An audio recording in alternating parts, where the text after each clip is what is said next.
Gracias, qué bueno que están con nosotros en esta emisión de Perfiles 2018. Fíjense ustedes que en la primera emisión que hicimos, ya vamos como en 8, me permití invitar a un amigo que aprecio y respeto mucho y le dije, tú vas a padrinar esta serie. La respuesta de él fue hacer recuerdo de su señora madre y decir, como decía mi mamá, ojalá y tenga buena mano. En verdad sí la ha tenido, afortunadamente para mí, y en aquella ocasión que todavía no se efectuaban los comicios, él habló, como dijo un amigo que me encontré en la calle, me dio mucho gusto oír de viva voz por el autor Las Nueve Esquinas, que es la columna que hace Juan José Rodríguez en el diario El Pulso jueves a jueves. Entonces Las Nueve Esquinas las dijo y las explicó con esa calidad didáctica que tiene él, pero el compromiso fue que nos veríamos para la segunda parte, o lo que podríamos llamar, querido Juan José, el recuento de los daños. Así es, espero no sean muchos. No, pues el informado eres tú y somos todo oídos, porque esto sí fue sorprendente para nuestras generaciones y la verdad es que yo todavía sigo, dirían las viejitas, con el Jesús en la boca, ¿verdad? Sí, estamos, resultado de las elecciones, fundamentalmente frente a expectativas. Es decir, el nuevo gobierno asumirá en plenitud sus responsabilidades pues dentro de 4 meses, el 1 de diciembre.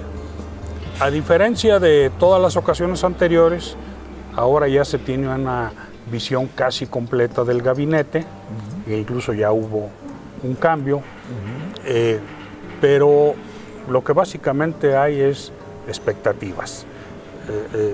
Esperemos que todo vaya bien. Se están anunciando pues cambios sustantivos, cambios radicales. Sí.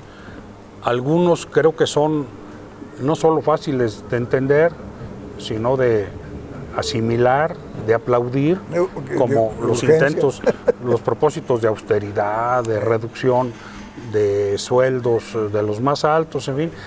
Pero otros todavía hay ciertas dudas. Se habla, por ejemplo, de desaparecer o suprimir, no se ha dicho compactar, sino desaparecer delegaciones federales. Aquí en el estado hay 53 delegaciones federales, lo cual, pues, quiero ver cómo se va a hacer, porque de entrada no es fácil, ¿no? Sí. Hay posibilidad de un buen número de ellas, a lo mejor compactarlas, no sé, pero vamos a transitar estos 4 meses, insisto, en el ámbito de las expectativas y pues con el deseo de que las cosas sean para bien, ¿no? Correcto. Y claro que hay mucha expectativa. Fíjate, hablando con el exgobernador Monreal, bueno, que ha sido ex todo, ¿verdad? Y yo creo que es uno de los pilares más valiosos que trae este hombre ahí. Aquí en San Luis, de una idea del Comité Olímpico Mexicano, de descentralizarlo aquí. Porque ya en la Ciudad de México los atletas no pueden entrenar, Juan José, no hay aire. Sí. Y hablábamos él con eso, pero él decía que lo que traía en mente López Obrador era traerse la SCT. Así es, así es. Y de entrada, nos decía él, se necesitan 20,000 casas.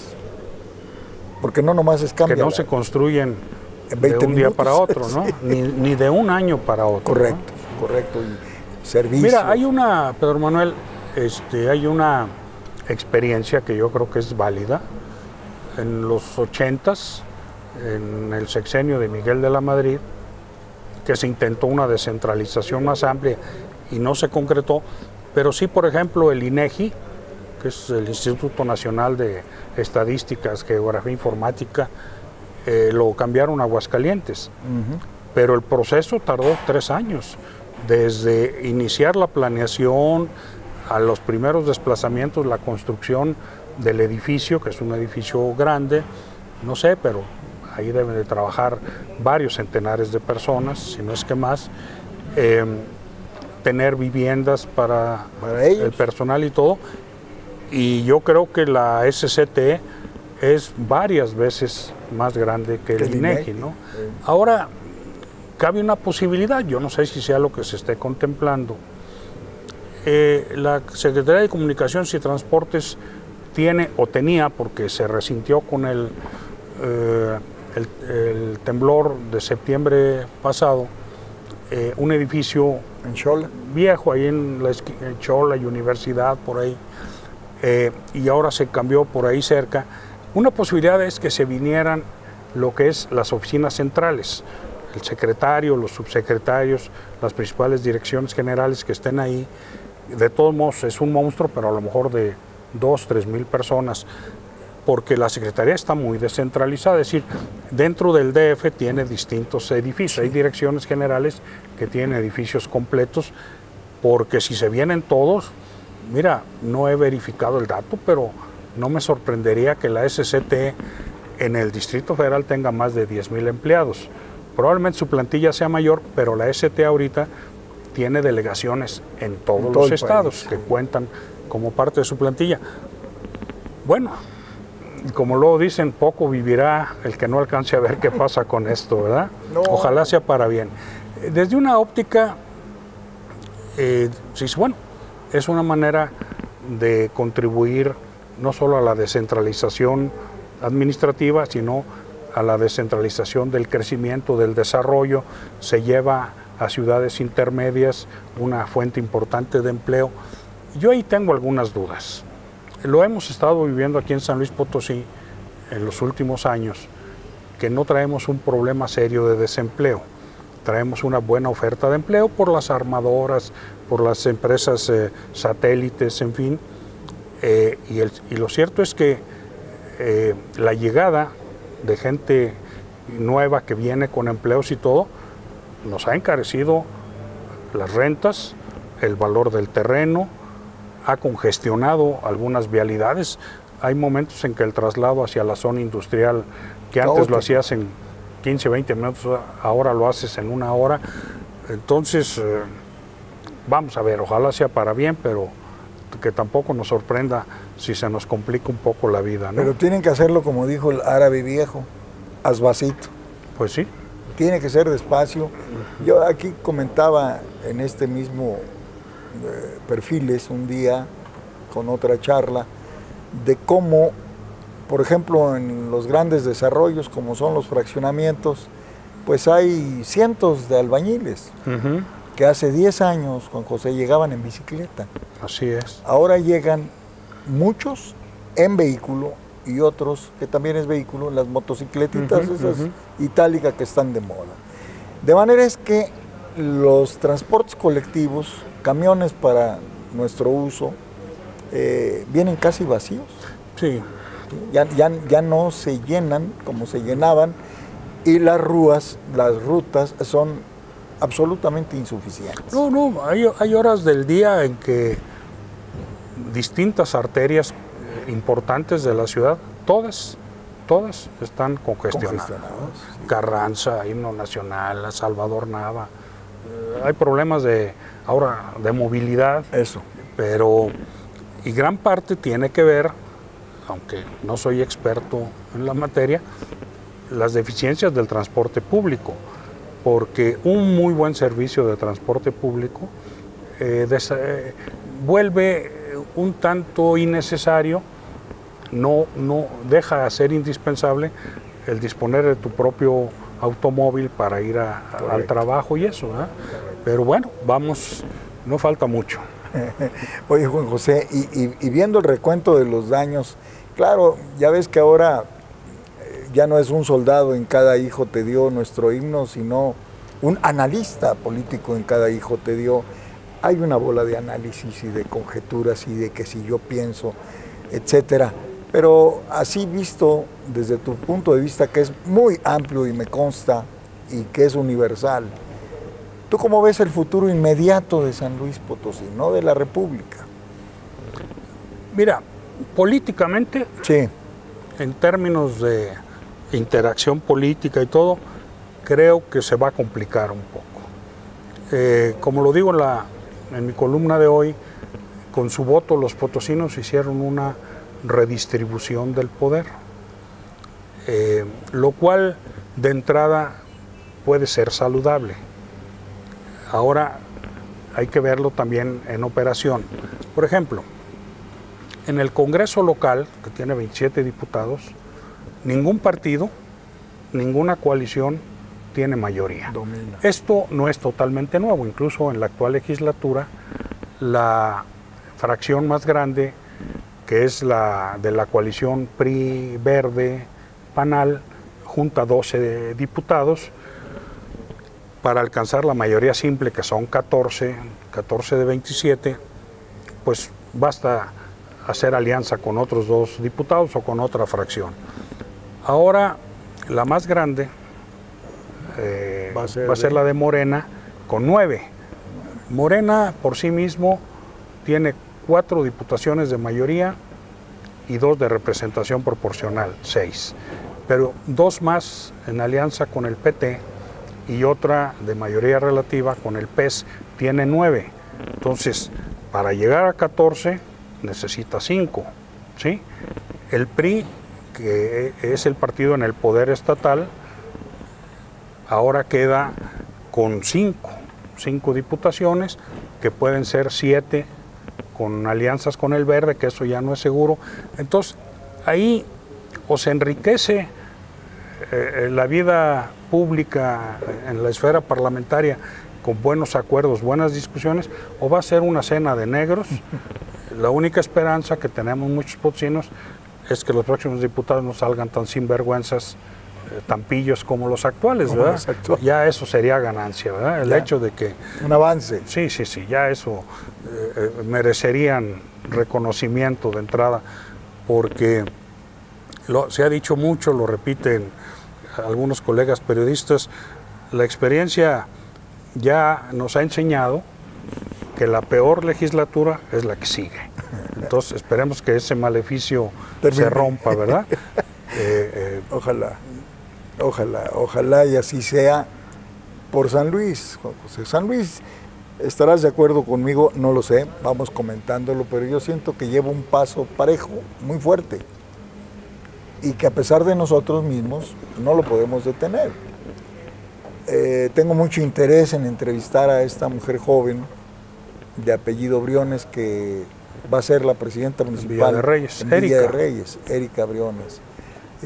Ojalá y pueda lograr charlar con ella, porque el municipio de Villa de Reyes, no sé qué opines tú, Juan José, para mí va a ser el municipio, cuando menos en los próximos 6 años.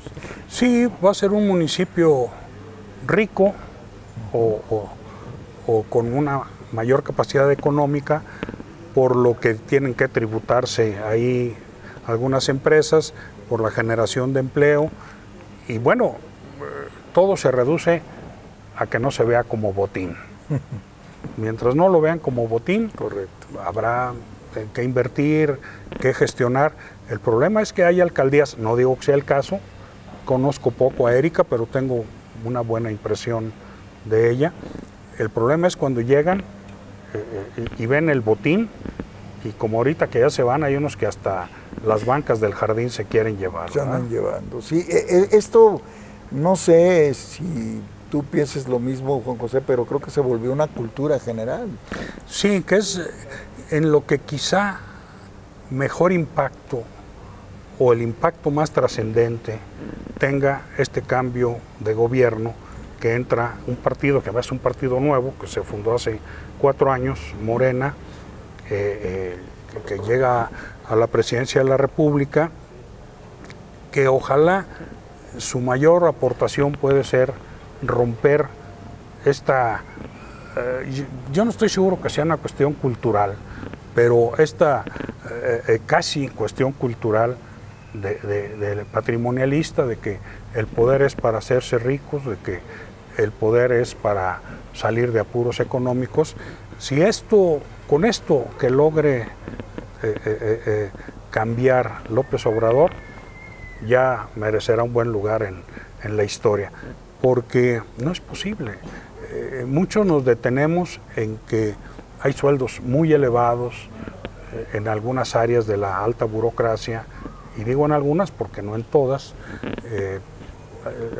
Es notorio, por ejemplo, los muy altos sueldos en la Suprema Corte, en el INE, en fin. En otros no es tanto, pero al final, pues, creo yo, el problema real no es lo que les pagas, sino lo que se llevan de otros lados, que tampoco lo hacen todos.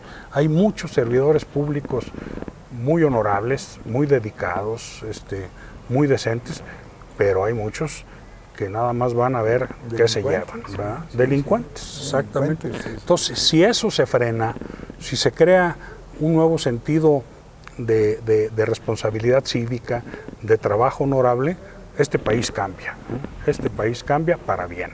Ojalá. A mí me sorprendió mucho, mi querido Juan José, la reacción que tuvimos todos los mexicanos en este proceso. La noche anterior a los comicios me llamó un amigo de estos policías que están en ese departamento que le llaman inteligencia, para saludarme y desearme suerte y hacerme el comentario, ojalá y todo esté bien en San Luis mañana. Y yo le contesté rápido, pues, le dije, va a estar todo bien, salvo las casillas que siempre históricamente han sido problema, o los mecanismos, faltan boletas, no aparece tu nombre, se acabaron las de los extranjeros en el Parque Tangamanga, ese tipo de cosas, o sea, lo normal. A mí me sorprendió verdaderamente, gratamente, la conducta de todos. Sí, que en realidad no debiera de sorprendernos tanto, Pedro Manuel, porque ya lo vivimos en el 2000, que además fue la primera vez que el PRI, que llevaba 70 y tantos años en el poder, pierde la presidencia y no pasó nada, Es decir, se reconoció el triunfo, que fue un triunfo claro, pero no abrumador. Si la memoria no me falla, Fox ganó la presidencia por algo así como 7 puntos porcentuales, mientras que ahora López Obrador está ganando por 30 puntos porcentuales. Entonces, pero era un partido que era conocido como el Invencible. ¿Sí? Vargas Llosa dijo. Y perdió. Y no pasó nada. No pasó nada. Yo recuerdo muy bien que esa fue la elección el 2 de julio, domingo 2 de julio del 2000, y al día siguiente, en la mañana, me habla un amigo, priista, de corazón, convencido, y me dice, oye, esto está del caramba, esto es terrible. Le dije, oye, ¿dónde estás? Me dijo, aquí afuera del restaurante fulano, en Carranza. Le dije, a ver, hazme un favor, ¿está abierto el banco que está ahí enfrente? Sí. Le dije, están pasando los camiones del servicio público ahí por Uresti y eso. Sí. Le dije, ¿pudiste dejar a tus hijos en la escuela en la mañana? Sí. Porque entonces todo está normal. Caminando. Decía hace mucho un político español, creo que fue el propio Felipe González, no estoy seguro, allá en los 80s, que las elecciones verdaderamente democráticas eran las que te permitían después de votar irte al parque con tus hijos y al día siguiente llegar a tu trabajo sin ningún problema. Entonces, son los signos. Hay un alto grado de normalidad. ¿Sí? El problema, no tenemos un problema postelectoral, ni siquiera el riesgo de problema de la salida de un partido que nunca había dejado de tener el poder. Ahora el PRI lo recuperó hace 6 años, pero había estado 12 años fuera. Yo creo que no es en esa ruta, en ese plano en el que hay ni habrá problemas.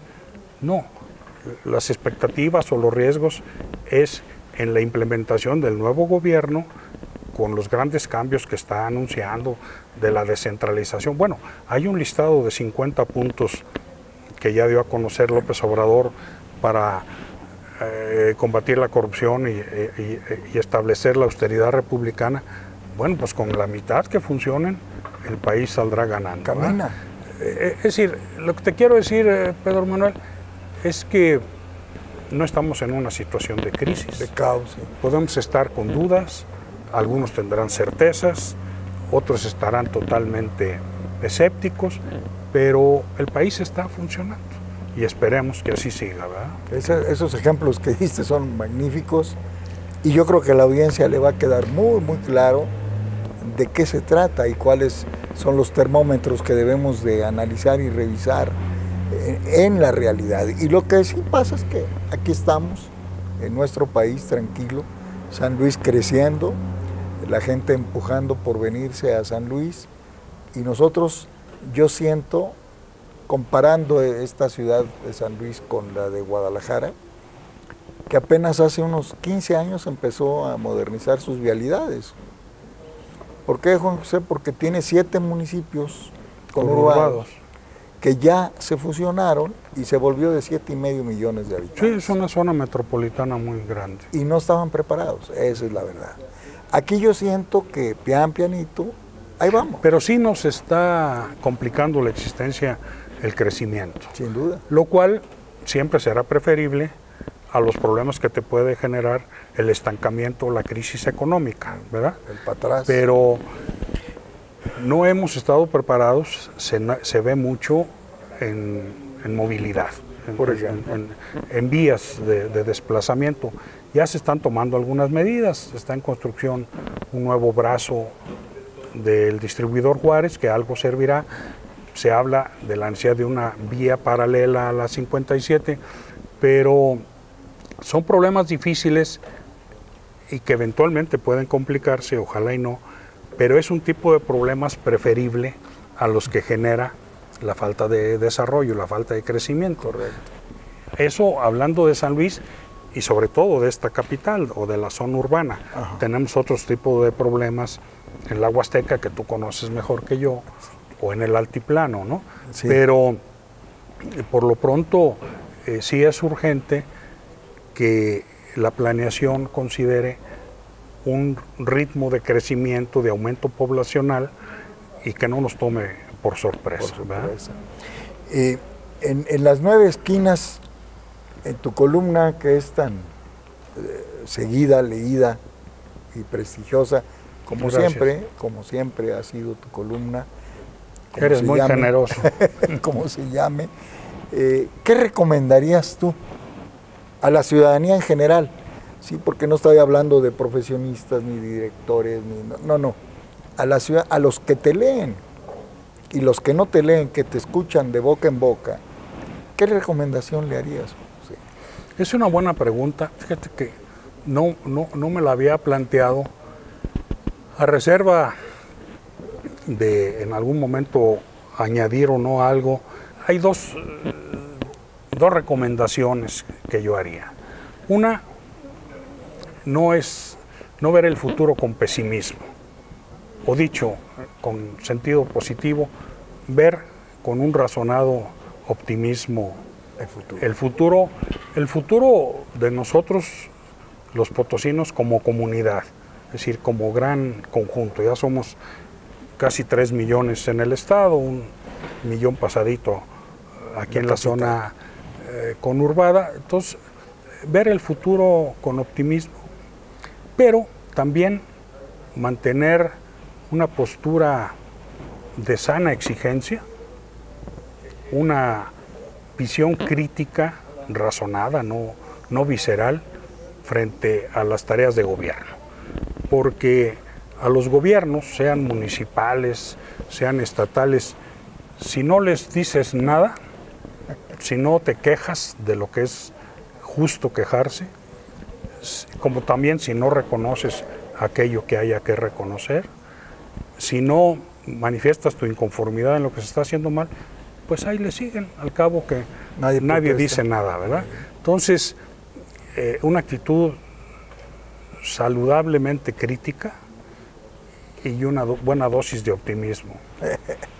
Magnífico, pues eso quede como mensaje final en esta charla, que también te vuelvo a repetir lo mismo que hace unas semanas, mi querido Juan José, que no sea la última. No, Juan, eso, cada que me invites, por aquí andaré, ¿verdad? Muchísimas gracias, señoras y señores, gracias a ustedes por acompañarnos.